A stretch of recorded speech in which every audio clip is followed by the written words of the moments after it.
Social media सिंदा यामना अखोगी ताबदा नुंगाइतबा अमदी कोई ताब पाउदा तनबा अखोगी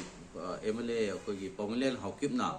अखोगी यामना तमथीबा मोंगदा अखोगी जिरीदगी फार kidnap तौरगा था निपान नंगाइरबा अंगांग अमदी सही निपान सुबा सही अनि सुबा अमदी नुपी ममा मबु यावना यामना तमथीन हाल मतुंगदा ओटपी नैबिर मतुंगदा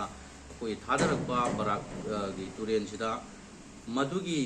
डेड बॉडी मखैदुबु अखोगी माना एमएलए अमा ओइना अखोगी रिवेंज लौबनी हाइदना मीडिया दा फोंदोरकपसे मसीगी दायित्व से अखोई लैरिबा सरकार सिना लौगदबनी मरमदि माबु एमएलए ने हाइना प्रजा म्यामना लैरिबसिना थागलकपसे मसी अमरोमददि ngasiगी माना टेररिस्ट मकोक अमा ओइना अखोगी क्राइसिस सिदा सौगतपगा चप मानरे हाइबनि मसामकना हाइजबनिना अखोगी मसी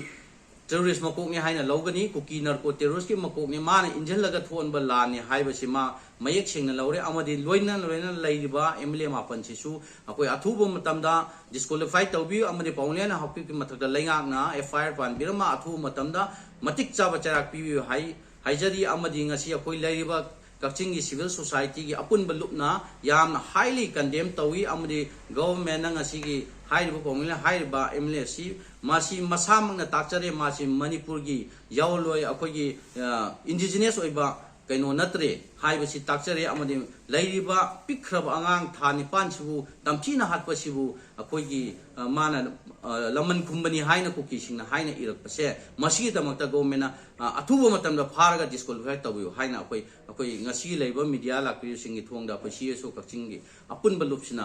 सरकार दा अमु हन्ना हाइजरी।